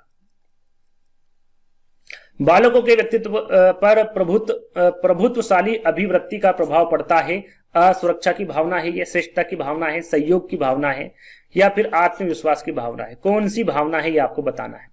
सही आंसर होगा ये असुरक्षा की भावना है। बालकों के व्यक्तित्व पर प्रभुत्वशाली अभिवृत्ति का प्रभाव पड़ता है तो वो भावना होगी आपकी असुरक्षा की भावना, है ना। अगला प्रश्न, मानव व्यक्तित्व निम्नलिखित में से किसका परिणाम है? केवल अनुवांशिकता का, पालन पोषण एवं शिक्षा का, अनुवांशिकता और पर्यावरण के बीच अंतःक्रिया का या फिर केवल पर्यावरण का, किसका है? जैसा कि मैंने बताया जहां पर पॉजिटिव प्रश्न पूछे और केवल आ जाए तो वो तो दोनों विकल्प गलत होंगे। अब इन दोनों में से आंसर कौन सा होगा आपका? अनुवांशिकता और पर्यावरण के बीच अंतःक्रिया, है ना। तीसरा वाला विकल्प आपका सही होगा। कक्षा में चर्चा के दौरान एक शिक्षक अक्सर लड़कियों की तुलना में लड़कों पर अधिक ध्यान देता है। यहाँ एक उदाहरण है, लिंग भेदभाव, लिंग पहचान, लिंग प्रासंगिकता या फिर लिंग स्थिरता, क्या है? यदि ये जो शिक्षक है यदि इस प्रकार की हरकतें कर रहा है कि भाई लड़कियों की तुलना में लड़कों पर अधिक ध्यान देता है तो ये एक लिंग भेदभाव है। क्या है? लिंग भेदभाव है। पहला वाला विकल्प आपका सही होगा। चलिए अगला प्रश्न, निम्नलिखित में से कौन सा घटक मंदबुद्धि बालकों के लिए आवश्यक नहीं है? आवश्यक एक ही शब्द है ना, वो नहीं है। ये मंदबुद्धि बालक के लिए कौन सा घटक आवश्यक नहीं है ये पूछा गया है। सीखने की मंदगति, शारीरिक दोष, अमूर्त चिंता, अमूर्त चिंतन का अभाव या फिर मौलिकता। सही आंसर क्या होगा? तो यहां पर देखिए उस घटक के बारे में आपको बताना था जो मंदबुद्धि बालक के लिए आवश्यक नहीं है, तो वो है मौलिकता। क्या है? मौलिकता। फोर्थ वाला विकल्प आपका सही होगा। अगला प्रश्न, निम्नलिखित में से कौन सा बहुबुद्धि का प्रकार नहीं? देखिए यहां पर बहुबुद्धि का प्रकार कौन सा नहीं है ये आपको बताना। भाषाई, स्थानिक, पारस्परिक या फिर विश्लेषण। सही आंसर क्या होगा? देखिए भाषाई, स्थानिक और पारस्परिक ये तीनों ही बुद्धि के प्रकार है, बहुबुद्धि के। विश्लेषण नहीं है। आंसर आपका यही होगा। अगला प्रश्न पूछा गया था कि IQ, इसे बुद्धि लब्धि भी कहते हैं, इसके मापने का सूत्र पूछा गया था कि भैया सूत्र क्या होता है? IQ बुद्धि लब्धि का मापने का सूत्र क्या होता है? वास्तविक आयु, एक मिनट, वास्तविक आयु इंटू मानसिक आयु इंटू 100 होगा। मानसिक आयु बटे वास्तविक आयु इंटू 100 होगा। वास्तविक आयु इंटू मानसिक आयु बटे 100 होगा या फिर 100 इंटू वास्तविक आयु बटे मानसिक आयु, क्या होगा, है ना। बुद्धि लब्धि मापने का सूत्र क्या बताया गया है? तो ये बताया गया है मानसिक आयु बटे वास्तविक आयु इंटू 100। इससे आप IQ या फिर बुद्धि लब्धि निकाल सकते हैं। बी वाला विकल्प आपका करेक्ट होगा। चलिए अगला प्रश्न, फ्राइड के अनुसार मन के 3 घटक है। पहले तो आपको पता होना चाहिए कि फ्राइड के अनुसार कितने घटक बताए? मन के 3 घटक बताए हैं। कौन कौन से? अहम, इदम, पराहम, अचेतन, नैतिक, अनैतिक, मौखिक, गुदा, लैंगिक या फिर प्राथमिक, माध्यमिक, तृतीयक। सरल सा प्रश्न है, आप सभी को पता होगा। अहम, इदम और पराहम। फ्राइड के अनुसार जो मन के 3 घटक बताए हैं वो अहम, इदम और पराहम, है ना। ये इदम है, ठीक है। तो पहला वाला विकल्प आपका करेक्ट होगा। चलिए अगला प्रश्न, बच्चों के व्यक्तित्व पर माता पिता का प्रभाव है। अस्तित्वहीन है, बाल्यावस्था में सबसे कमजोर है, प्रारंभिक बाल्यावस्था में सबसे मजबूत, संपूर्ण जीवन काल में एक समान रहता है। बच्चों के व्यक्तित्व पर माता पिता का कैसा प्रभाव रहता है ये आपको बताना है। तो याद रखेगा प्रारंभिक जो बाल्यावस्था होती है इसमें सबसे मजबूत रहता है माता पिता का प्रभाव। तीसरा वाला विकल्प आपका सही होगा, है ना। अगला प्रश्न, आप एक आदमी को कुछ भी नहीं सिखा सकते हैं, आप उसे अपने भीतर खोजने में उसकी मदद कर सकते हैं। यहाँ किसके द्वारा कहा गया?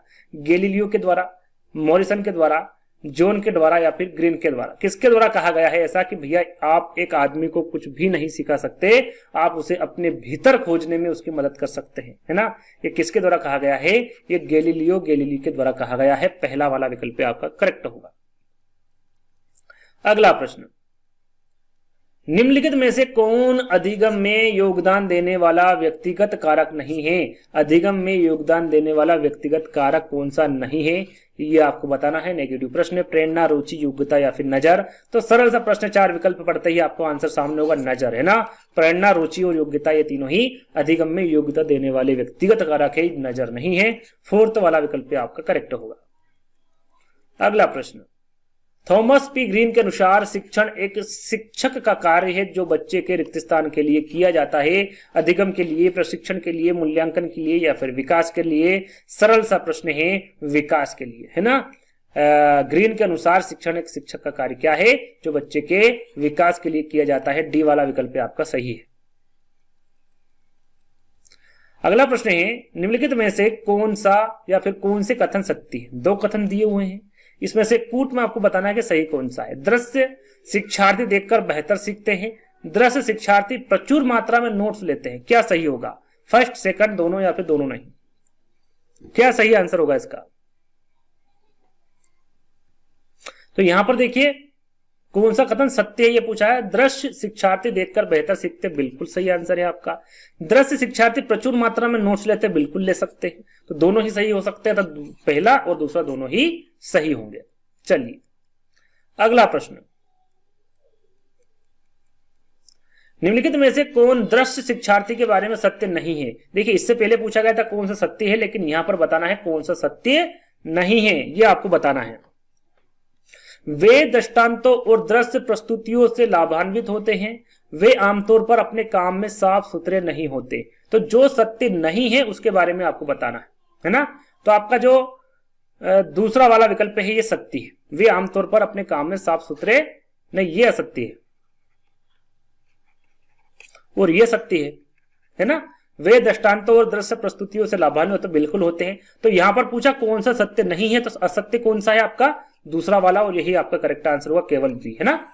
जो प्रश्न में पूछा गया उसी का आंसर आपको देना। सत्य पूछते तो आपका पहला वाला करेक्ट होता, है ना, लेकिन असत्य पूछा है तो बी वाला आपका सत्य, सेकंड वाला विकल्प आपका सत्य होगा, है ना।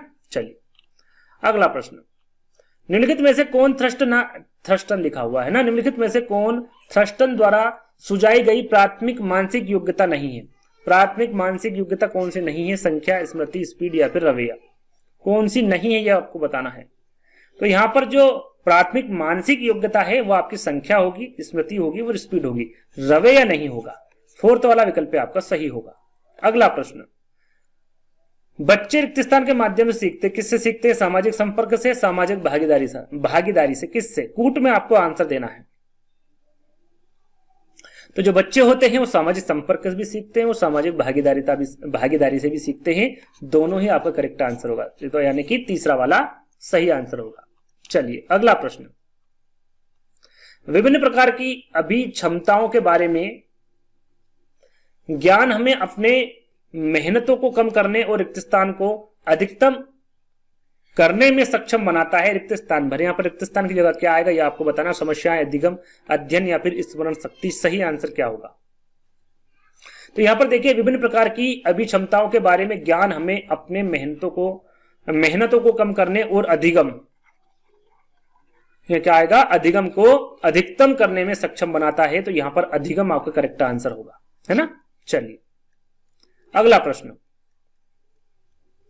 परिपक्वता संबंधित है किससे भैया? वृद्धि की प्रक्रिया से, शिक्षण की प्रक्रिया से, उत्पादकता की प्रक्रिया से या फिर आवश्यकता की प्रक्रिया से? परिपक्वता संबंधित है किससे है? तो यह वृद्धि की प्रक्रिया से संबंधित है। पहला वाला विकल्प आपका सही होगा। अगला प्रश्न, बुद्धि की अवधारणा का सबसे पहला प्रयास रिक्त स्थान के कार्य से शुरू होने वाली साइकोमेट्रिक परंपरा थी। कौन सी? ये किसके द्वारा कहा गया है? तो ये नोम चोम्स्की, अल्फ्रेड बिने, नॉर्मन फिकेलस्टीन या फिर बर्डेल रसेल के द्वारा, किसके द्वारा कहा गया है? तो सही आंसर होगा ये अल्फ्रेड बीने के द्वारा कहा गया। बुद्धि की अवधारणा का सबसे पहला प्रयास अल्फ्रेड बीने के कार्य से शुरू होने वाली साइकोमेट्रिक परंपरा थी। बी वाला विकल्प आपका सही होगा।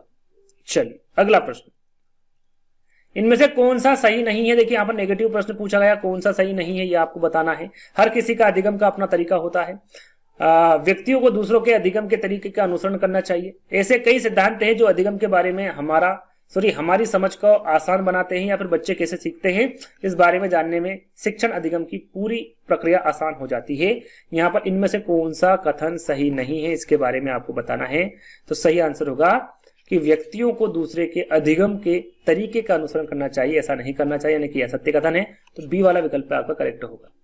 अगला प्रश्न, बीने ने बुद्धि के रिक्त स्थान मुख्य तत्वों का सुझाव दिया है। 2, 3, 4, 5 कितने तत्वों का सुझाव दिया है बीने ने? राइट आंसर आपका होगा इन्होंने 4 तत्वों का सुझाव दिया है ना।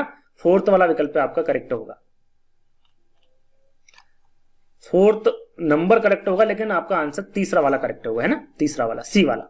चलिए अगला प्रश्न, शिक्षा के संदर्भ में सामाजिकरण का अर्थ यहां पर आपको बताना क्या होगा? सामाजिक मानदंड का अनुसरण, स्वयं के सामाजिक मानदंड, समाज में बड़ों का सम्मान या फिर सामाजिक वातावरण को समायोजित करना। शिक्षा के संदर्भ में सामाजिकरण का अर्थ आपको बताना है क्या होता है। तो ये होता है सामाजिक वातावरण को समायोजित करना, ये होता है शिक्षा के संदर्भ में सामाजिकरण का अर्थ। 4th वाला विकल्प आपका करेक्ट होगा।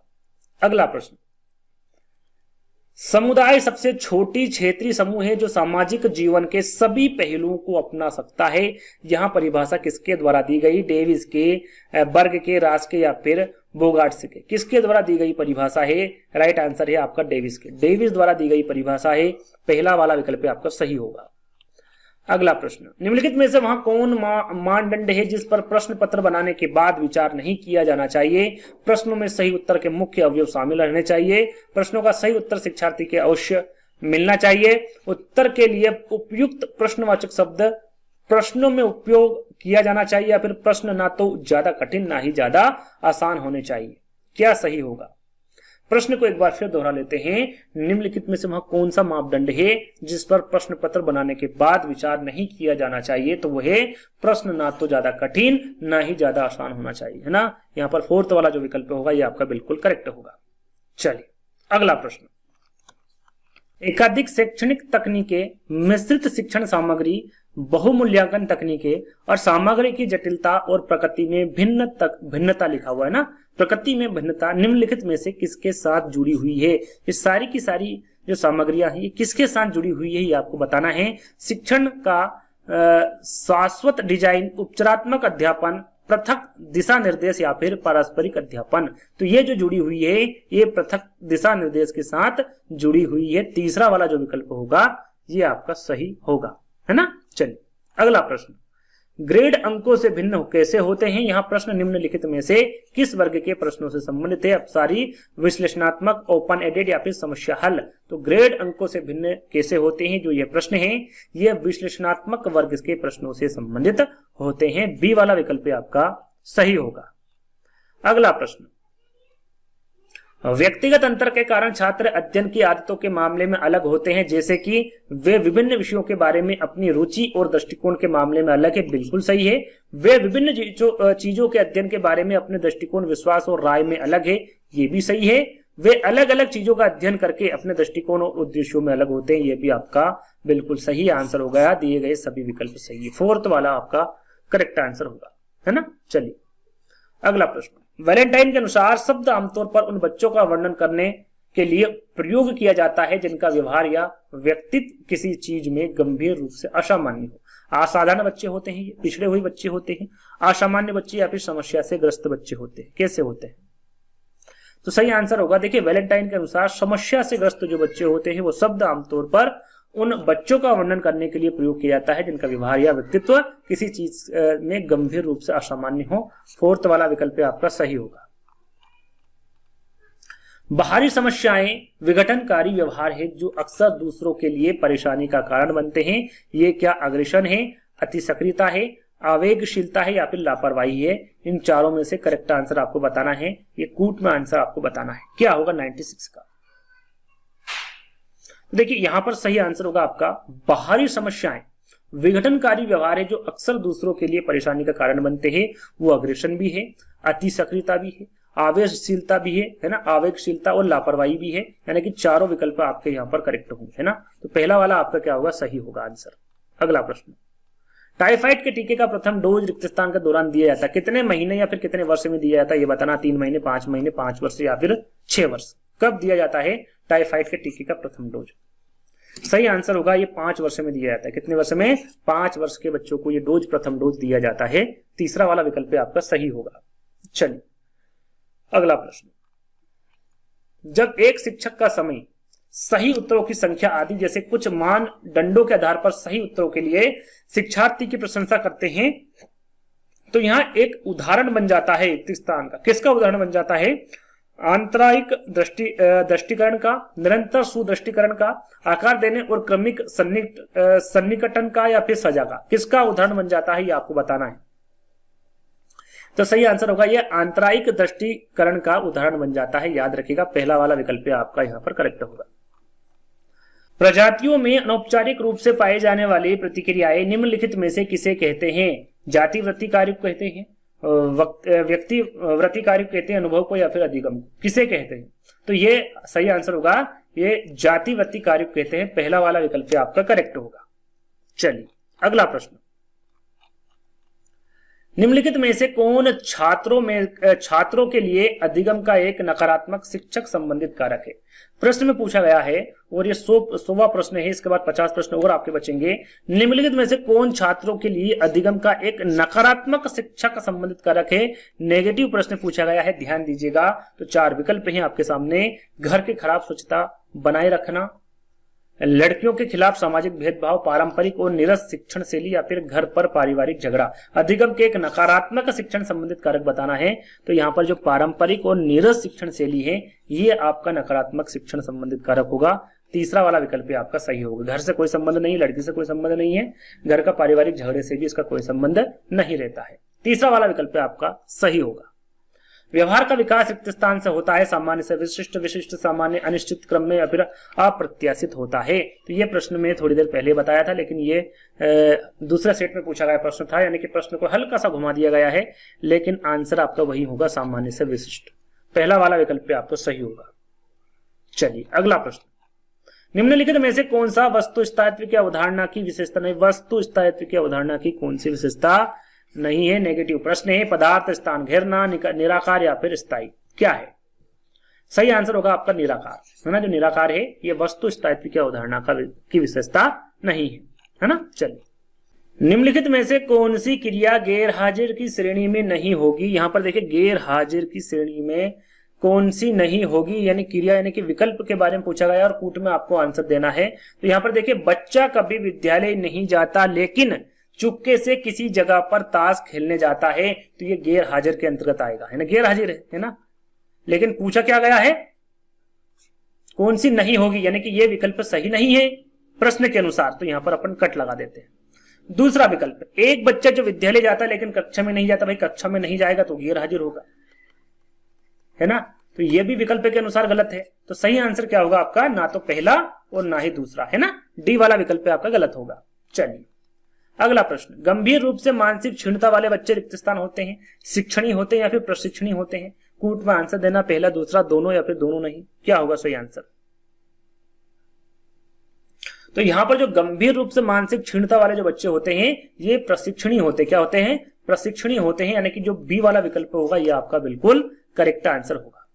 अगला प्रश्न, परिवार और स्कूल के बीच संबंधों पर एपस्टीन के अध्ययन के संदर्भ में निम्नलिखित में से कौन सा सही नहीं है? यहां पर देखिए नेगेटिव प्रश्न पूछा गया है, कौन सा सही नहीं है विकल्प ये आपको बताना है।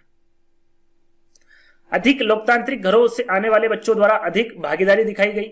यहां बताया गया है कि जिन परिवारों में लोकतांत्रिक पद्धति का पालन किया जाता है वहां बच्चों ने अधिक स्वतंत्रता दिखाई है।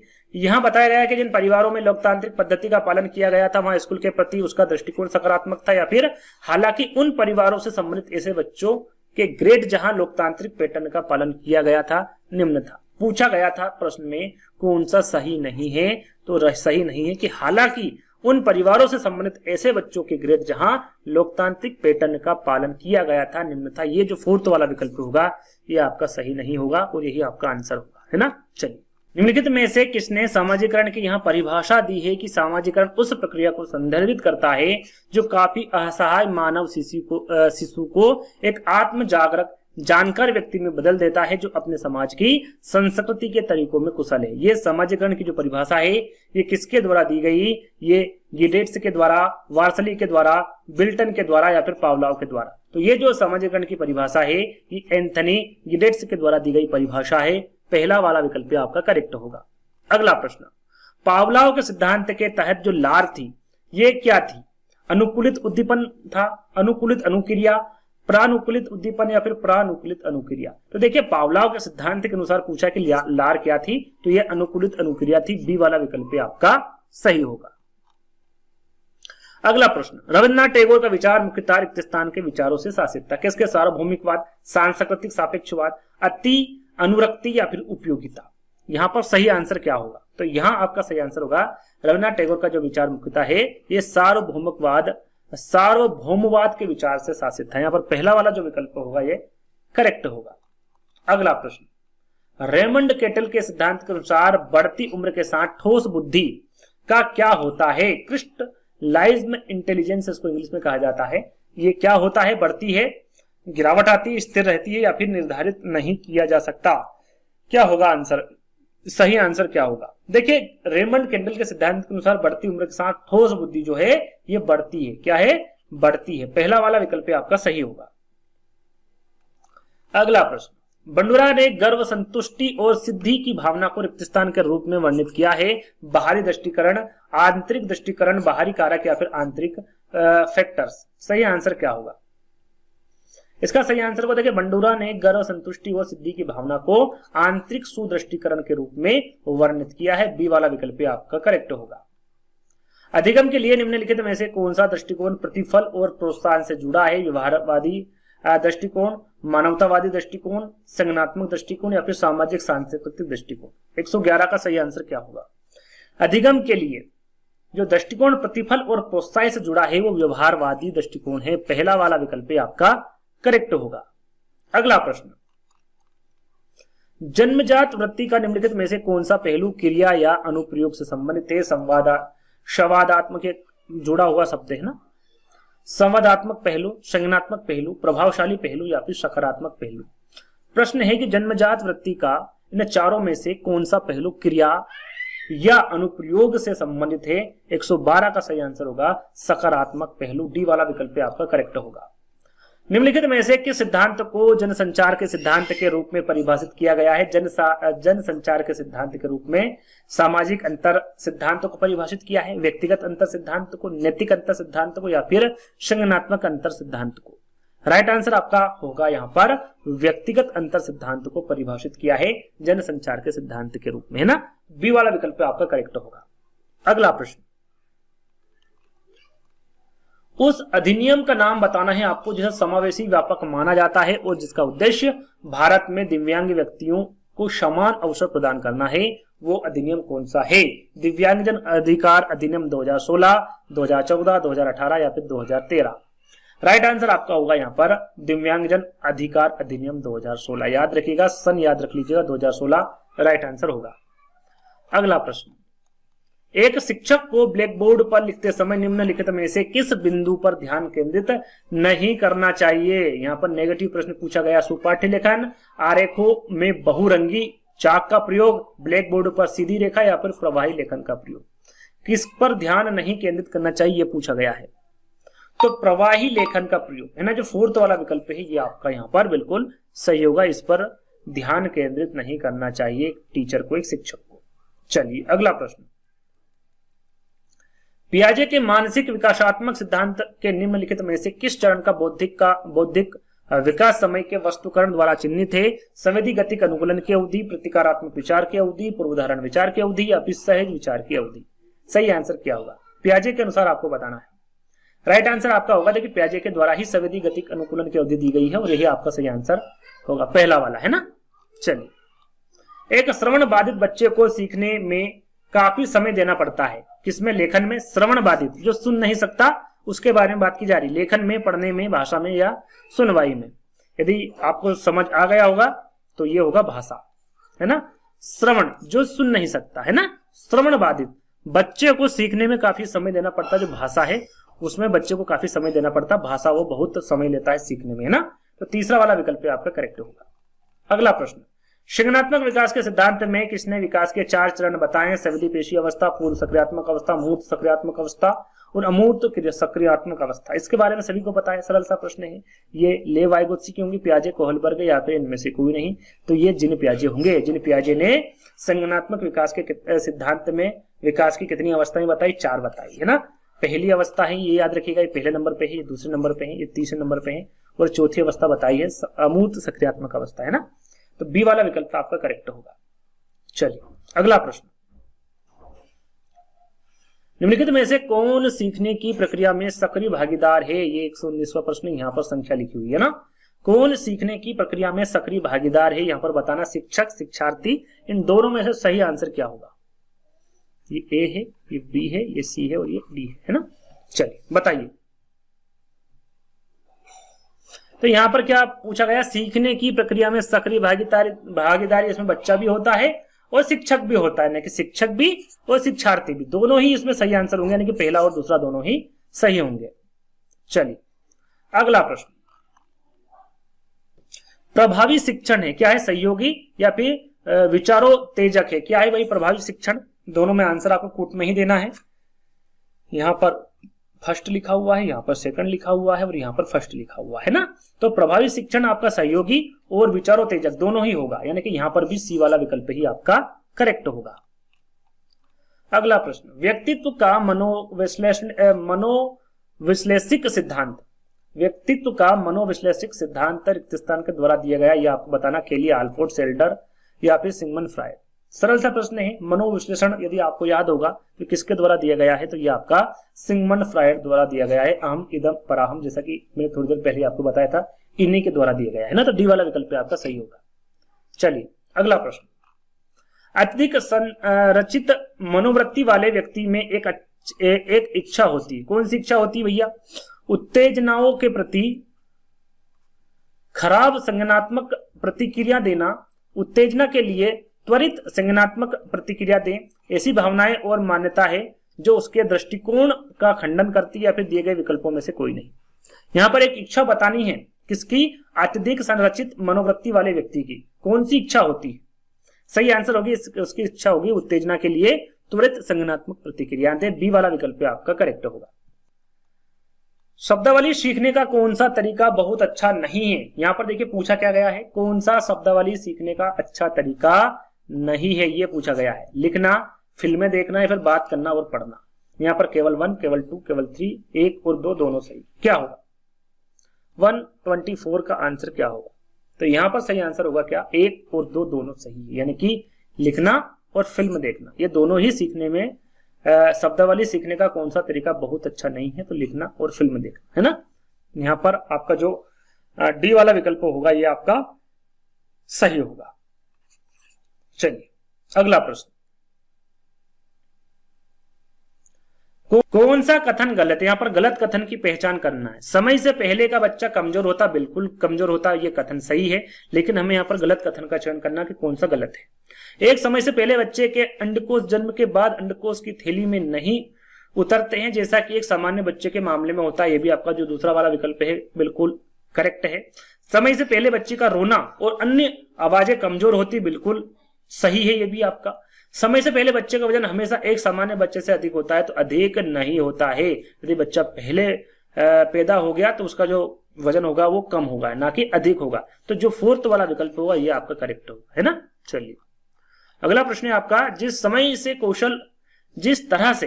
तरह से कौशल और अभ्यास का उपयोग करने की कला को सीखने के लिए दिया जाता है उसे क्या कहा जाता है? सीखना, अर्जन, विद्वता या फिर पठन। क्या कहा जाता है? तो इसे सीखना कहा जाता है। क्या कहा जाता है? इसे सीखना कहा जाता है। पहला वाला विकल्प आपका सही होगा।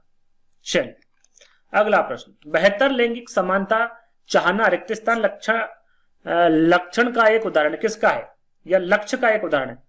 लघु अवधि, दीर्घावधि, सामाजिक या फिर व्यक्तिगत? सही आंसर क्या होगा? तो बेहतर लैंगिक समानता चाहना ये सामाजिक लक्ष्य का एक उदाहरण है। किसका? सामाजिक लक्ष्य का। तो तीसरा वाला जो विकल्प होगा ये आपका करेक्ट होगा। अगला प्रश्न, शिक्षण रिक्त स्थान के अनुसार होना चाहिए। शिक्षकों के मानसिक स्तर का होना चाहिए, छात्रों के मानसिक स्तर का, प्रधानाध्यापक के मानसिक स्तर का, या फिर माता पिता के मानसिक स्तर का शिक्षण कैसा होना चाहिए ये पूछा गया है। तो सही आंसर होगा आपका छात्रों के मानसिक स्तर के अनुसार होना चाहिए शिक्षण। बी वाला जो विकल्प होगा ये आपका करेक्ट होगा। चलिए अगला प्रश्न, निम्नलिखित कथनों पर गौर करना है आपको और क्या करना है कि सही कोट का चयन करना है ना, जो सही है उसका चयन करना है। एक बच्चे के लिए बोलना शुरू करना ज्यादातर परिपक्वता से प्रभावित होता है। कोई भी उचित अभ्यास के बिना धारा प्रवाह और अर्थपूर्ण ढंग से नहीं बोल सकता है, जो अनिवार्य रूप से अधिगम से प्रभावित होता है। सही कोड का चयन करना है, पहला, दूसरा, तीसरा, चौथे में से, है ना, 4 विकल्प में से सही कौन सा है। तो यहां पर देखिए दोनों ही कथनों पर गौर किया और दोनों ही कथन सही है, यानी कि ये जो फोर्थ वाला विकल्प है, दोनों फर्स्ट और सेकंड है ना, तो फोर्थ वाला विकल्प आपका यहां पर करेक्ट होगा। चलिए अगला प्रश्न, पियाजे के व्यक्तिगत विकास के चरणों का औपचारिक संचालन चरण किस उम्र में विकसित होता है? पियाजे के अनुसार कितने चरण बताए? 4 है ना, और सारे चरण के बारे में आपको बता चुका हूं। तो यहां पर पूछा गया है कि पियाजे के व्यक्तिगत विचारों के चरणों का औपचारिक संचालन चरण, जो कि लास्ट वाला चरण होता, फोर्थ वाला चरण होगा ये, है ना, वो कौन सा होता है? तो 12 साल से अधिक, है ना, फोर्थ वाला विकल्प आपका सही होगा। ये पहला चरण, ये दूसरा चरण, और ये तीसरा चरण, और ये चौथा चरण। तो फोर्थ वाला विकल्प आपका यहां पर करेक्ट होगा। चलिए अगला प्रश्न, किशोर न्याय बच्चों की देखभाल और संरक्षण अधिनियम 2015 के बारे में निम्नलिखित में से कौन सा कथन गलत है? नेगेटिव प्रश्न बताना है, कौन सा गलत है ये आपको इन चारों विकल्पों के माध्यम से चयन करना है। तो इसमें बच्चा यानी कि चाइल्ड या कानून का उल्लंघन करने वाला बच्चा का नाम बदलकर किशोर कर दिया जाता है, तो ऐसा नहीं होता है, यानी कि पहला वाला ही विकल्प आपका क्या हो गया? सही हो गया ना। 3 विकल्प पढ़ने की आवश्यकता नहीं है, पहला ही आपका गलत है। चलिए अगला प्रश्न है, किशोर न्याय अधिनियम 2015 के अनुसार छोटे अपराधों में वे अपराध शामिल है जिनके लिए भारतीय दंड संहिता या फिर तत्समय प्रवृत्त किसी अन्य विधि के अधीन अधिकतम दंड रिक्त स्थान है। कितना है भैया? 3 साल तक है, 3 साल या फिर उससे अधिक के लिए है, 4 साल तक है, फिर 4 साल या उससे अधिक के लिए। कितने साल का है? तो ये जो अधिकतम दंड है ये 3 साल तक का। कितना है? 3 साल तक का है। पहला वाला विकल्प आपका सही होगा। अगला प्रश्न, धीमी गति से सीखने वाले छात्रों को निम्नलिखित में से किन समस्याओं का सामना करना पड़ता है? संज्ञानात्मक सीखने की समस्या, सामाजिक समस्या, भावनात्मक समस्या। सही कूट में आंसर देना है किसकी समस्या होगी, किन समस्याओं का सामना करना पड़ता है धीमी गति से सीखने वाले छात्रों को। तो आपका यहां पर सही आंसर होगा संज्ञानात्मक सीखने की समस्या, सामाजिक समस्या और भावनात्मक समस्या। तीनों का ही समस्याओं का सामना करना पड़ता, तीनों की, है ना। तो तीनों कहां लिखा? बी वाले विकल्प में केवल फर्स्ट, सेकंड और थर्ड, है ना। जो बी वाला विकल्प होगा ये आपका करेक्ट होगा। चलिए अगला प्रश्न, स्थिर पारिवारिक स्थितियों और परिवार का संघर्ष और तनाव, परिवार में संघर्ष और तनाव बच्चों के रिक्त स्थान होने के कुछ कारण है। क्या कारण है भैया? धीमा सीखने वाला बच्चा है ये, कि कम उपस्थित हासिल करने वाला बच्चा है। परिवार में संघर्ष और तनाव वाले बच्चों के लिए कुछ कारण आपको बताना है कि किस कारण होता है ऐसा बच्चा। कूट में आपको आंसर देना है। 134 का आंसर क्या होगा? तो ये होगा दोनों ही, धीमा सीखने वाला और कम उपलब्धि हासिल करने वाला बच्चा, है ना। जो सी वाला विकल्प होगा ये आपका करेक्ट होगा। व्यवहार वांशिकी के संबंध में निम्नलिखित में से कौन सा सही नहीं है? देखिए यहां पर व्यवहार व अनुवांशिकी के संबंध में पूछा गया है कि कौन सा कथन सही नहीं है। नेगेटिव प्रश्न पूछा गया है। 4 विकल्प पढ़ूंगा, आपका समय खराब होगा। डायरेक्टली मैं आंसर बता देता हूं। यदि आपको आंसर का चयन करना है तो वीडियो को पुश कर लीजिएगा, है ना। इसका सही आंसर होगा बी वाला। व्यवहार वांशिकी पूरी तरह से पर्यावरणीय ताकतों द्वारा आकार लेती है। बी वाला जो विकल्प होगा ये आपका करेक्ट होगा। अगला प्रश्न, छोटे बच्चे बिना किसी समस्या के एक बड़े पहिए की सवारी से लेकर तिपहिया साइकिल की सवारी तक जा सकते हैं, या निम्नलिखित में से किसका उदाहरण है? समावेशन, समंजन का, प्राथमिक चरण का या फिर माध्यमिक चरण का। तो इस प्रकार का जो उदाहरण है ये समावेशन का उदाहरण है। किसका है? समावेशन का उदाहरण है। पहला वाला विकल्प आपका सही होगा। प्रगतिशील शिक्षा निम्नलिखित में से किसे बढ़ावा देती है? शिक्षार्थी का निष्क्रिय जुड़ाव से, महत्वपूर्ण सोच से, शिक्षा के केंद्र में शिक्षक दोनों चाहिए, या फिर चार दीवारी के अंदर सीखना। क्या होगा सही आंसर? तो यहां पर देखिए प्रगतिशील शिक्षा जो है वो महत्वपूर्ण सोच को बढ़ावा देती है। किसको? महत्वपूर्ण सोच को बढ़ावा देती है। डी वाला विकल्प आपका सही होगा।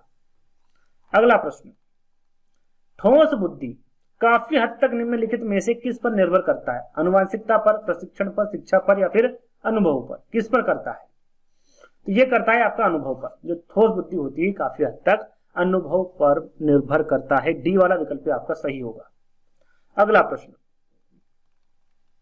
यदि मानसिक आयु कलानुक्रमिक आयु से अधिक हो तो बुद्धि लब्धि रिक्त स्थान से अधिक प्राप्त होती है। कितनी होती है? 50, 75, 90 या फिर 100? किससे अधिक प्राप्त होती है? तो सही आंसर होगा आपका 140 का 100। 100 से अधिक प्राप्त होती है बुद्धि लब्धि। याद रखिएगा, फोर्थ वाला विकल्प आपका सही होगा। रिक्त स्थान विधि में किसी व्यक्ति के मनोवैज्ञानिक गुणों तथा उसके मनोसामाजिक और भौतिक पर्यावरण का संदर्भ में उसके मनोवैज्ञानिक इतिहास आदि का गहनता से अध्ययन किया जाता है। किस विधि में? मनोवैज्ञानिक परीक्षण विधि में, प्रेक्षण विधि में, व्यक्ति अध्ययन विधि में, या फिर साक्षात्कार विधि में? किस में किया जाता है? तो ये किया जाता है व्यक्ति अध्ययन विधि में। याद रखिएगा, तीसरा वाला विकल्प आपका सही होगा। निम्नलिखित में से कौन सा तंत्र व्यक्ति के आंतरिक परिवेश को सशक्त करता है और हृदय गति, रक्तचाप, रक्त में शर्करा की मात्रा इत्यादि में कमी ना होने देने के लिए नियंत्रित करता है? अनुकंपी, परानुकंपी, अनुकंपी और परानुकंपी दोनों, या फिर ना तो अनुकंपी और ना ही परानुकंपी? क्या सही आंसर होगा? तो इसका सही आंसर होगा आपका अनुकंपी। पहला वाला विकल्प जो होगा वो आपका करेक्ट होगा। अगला प्रश्न है, शोध से पता चलता है कि सामाजिक और सांस्कृतिक रूप से गरीब पृष्ठभूमि के शिक्षार्थियों को शैक्षणिक उपलब्धि में समस्याओं का सामना करना पड़ता है। इसे किस रूप में जाना जाता है? सांस्कृतिक रूप में खराब मॉडल, सामाजिक रूप से गरीब मॉडल, नैतिक रूप से गरीब मॉडल, या फिर शिक्षार्थी खराब मॉडल? किस रूप में जाना जाता है? राइट आंसर होगा आपका इसे सांस्कृतिक रूप से खराब मॉडल में जाना जाएगा। पहला वाला विकल्प आपका सही होगा। चलिए अगला प्रश्न,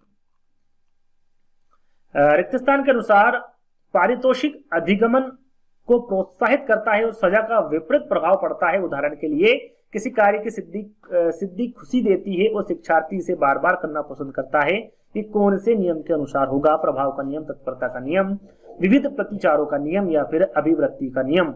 राइट आंसर होगा ये प्रभाव के नियम के अंतर्गत आएगा। पहला वाला विकल्प आपका सही होगा। अगला प्रश्न, निम्नलिखित में से कौन सा तरीका एक शिक्षक को विज्ञान में हमेशा कम अंक प्राप्त करने वाले शिक्षार्थी या फिर विद्यार्थी के साथ निपटने में मदद करेगा? एक विज्ञान में हमेशा कम अंक प्राप्त करता है बच्चा, तो उसके साथ निपटने में कौन सा जो विकल्प है वो मदद करेगा? उसके साथ माता पिता से शिकायत करना ये उचित नहीं है। समस्या क्षेत्र को समझना, बिल्कुल समस्या क्षेत्र को समझकर उसे समझाना या फिर उसको मदद करना, ये सही रहेगा। आपका बी वाला विकल्प आपका करेक्ट आंसर होगा। चलिए अगला प्रश्न, परिवर्ती शब्द रीडर एक शिक्षण और सीखने की रणनीति है जो किस प्रकार के शिक्षार्थी पर लागू होती? किस प्रकार के शिक्षक पर लागू होगी भैया? ये देखकर सीखने वाला, सुनकर सीखने वाला, गतिक शिक्षार्थी, या फिर कन्या शिक्षार्थी? तो ये देखकर सीखने वाले पर लागू होगी, है ना। पहला वाला जो विकल्प होगा ये करेक्ट होगा। अगला प्रश्न, कोहलबर्ग के नैतिक विकास सिद्धांत के किस चरण में दंड जैसे सुदृढ़ीकरण नैतिक संहिता को परिभाषित करते? पूर्व परंपरागत स्तर में, परंपरागत स्तर में, उत्तराध परंपरागत स्तर में, या फिर भूतपूर्व परंपरागत स्तर में? कौन सा सही होगा? तो ये होगा आपका पूर्व परंपरागत स्तर। पहला वाला विकल्प आपका सही होगा, है ना। चलिए अगला प्रश्न, एक छोटी कोशिका से शुरू होने वाला जीवन मनुष्य के शरीर, मन और व्यक्तित्व के अन्य पहलुओं को एक निरंतर प्रवाह के माध्यम से विकसित करता है। रिक्त स्थान के सिद्धांत के तहत आता है। कौन से सिद्धांत के तहत आएगा? क्रम समरूपता का सिद्धांत, व्यक्तिक भिन्नता का सिद्धांत, निरंतरता का सिद्धांत, या फिर एकीकरण का सिद्धांत? सही आंसर कौन सा होगा? कौन से सिद्धांत के तहत आता है? तो सही आंसर होगा ये निरंतरता के सिद्धांत के अंतर्गत आएगा। तीसरा वाला विकल्प आपका सही होगा।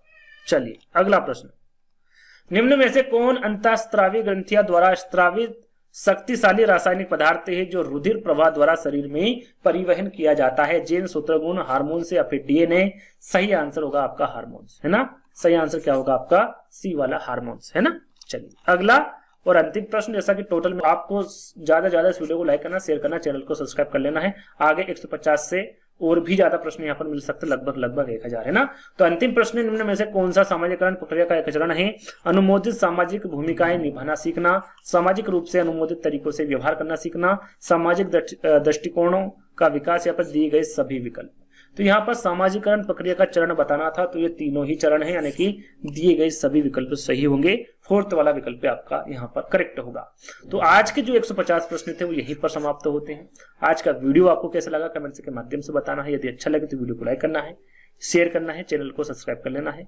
अगले वीडियो में जल्दी ही मिलेंगे, जब तक के लिए धन्यवाद।